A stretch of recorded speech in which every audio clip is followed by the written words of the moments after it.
Howard, can you tell me how you first discovered you wanted to write? Well, I was in grammar school, actually, I think the 5th grade, and I started writing just 4 rhyming verses that I sent to girls in my class, and I don't know, that seemed a good way to communicate. I was a little older. I was interested in history, and especially the Revolutionary War. So I wrote a poem about Ethan Allen and the Green Mountain Boys, and that poem got published in the school newspaper. And I thought, whoa, this is all right. So I just kept writing. In high school, I was on the University High School Warrior, which was the school newspaper, and I was a reporter. I was an editor, feature editor, and I also won a few journalism contests. So I didn't think too much about it, and I liked doing it. It was a lot of fun. So, but I was always interested since my youth, and that's how I got started. So what motivates you today? Well, now, I don't know. So I was motivated primarily by emotions and inspiration. I once talked to an artist, and he said he didn't paint any picture unless he was inspired. And I took that to heart. And so for many years, as I was inspired, I wrote poetry, and that was my first love in writing through adulthood, was poetry. And as you know, poetry can be quite emotional. So poets have an outlet for their emotions. And also poetry is like songs. There's a meter or rhythm, and I enjoy music, and I think that aspect of poetry also appeals to me. And so that was my first love, was poetry. And actually I joined a writing group, and I brought my poetry, and then it took me like 5 minutes to read 3 poems, and then I had to spend the next 2.5 hours listening to others read chapters of books. And finally I decided I wouldn't participate anymore, and then actually you, the moderator of the group, invited me back, and I thought, okay, I'll come back, but this time I'm going to write a book and have people hear my chapters.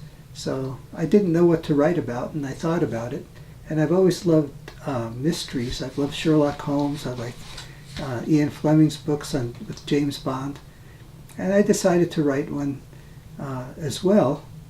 And I wanted my character to be a little different.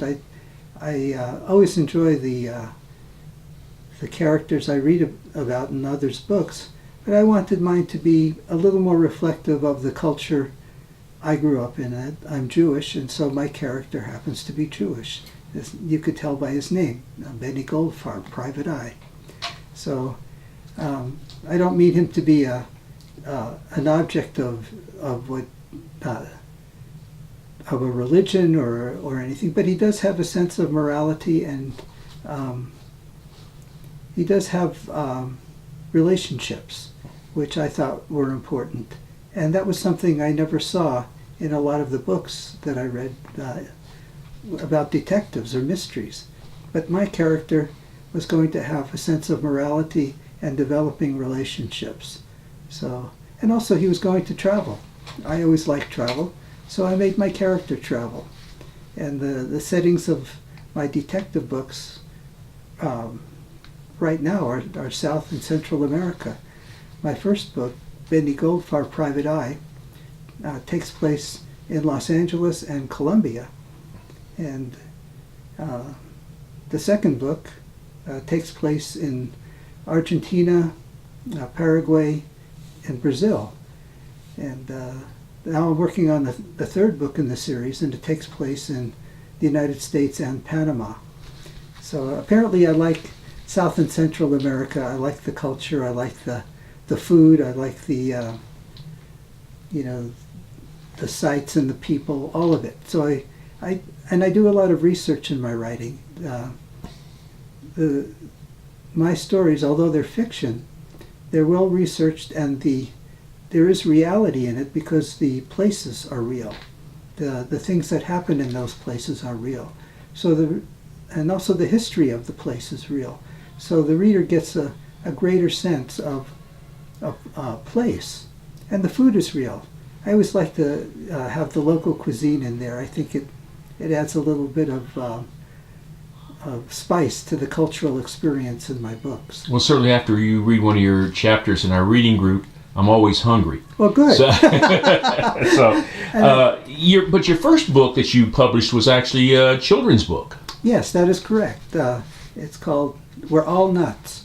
And at the time, I was taking a class in photography at the local college, and I've been interested in photography for many years. And one day I went into the little library in the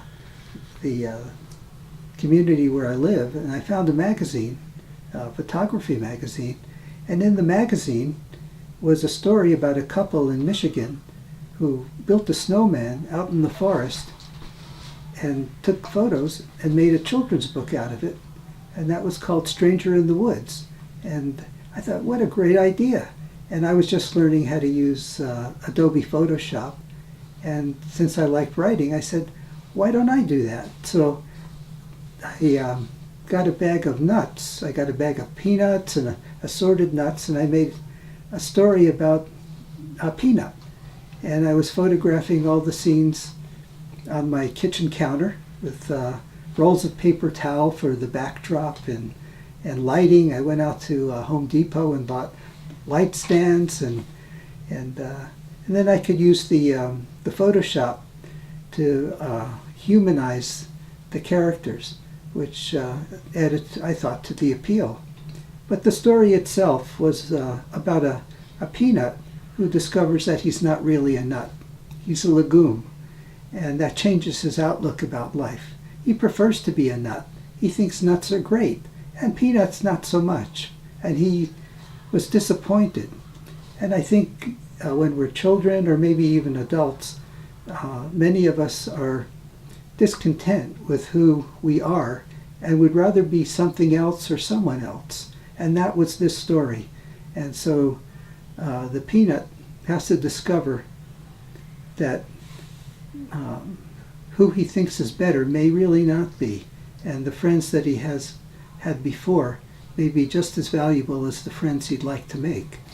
And actually that story got a very favorable review in a psychology magazine, the California Association of Marriage and Family Therapists, and I was really pleased about that. They thought it was a good learning tool for young people.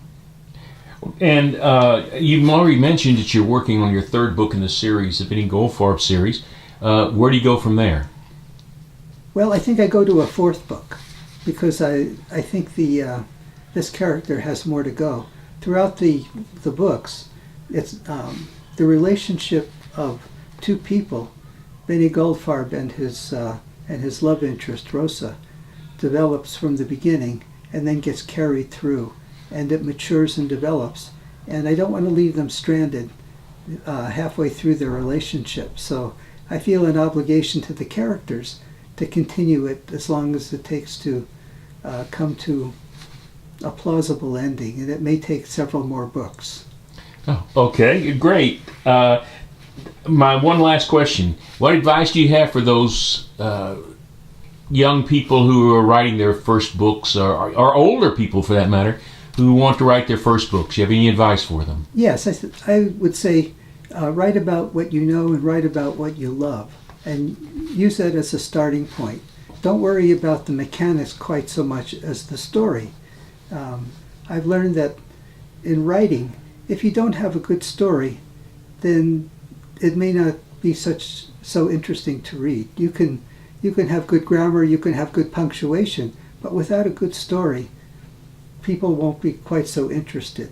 So a story has to come from you, and however you get it out of you is fine. You can always refine it, but the first step is to let it come out. And one of the valuable things to do is to join a writer's group, listen to other people and what they do, but don't think that you have to do what they do to be successful. What you're learning is what is the process that they use, and then you develop your own process. And when you do that, you'll discover that there's something about the way you tell a story that people will be interested in. And then that will give you confidence to continue.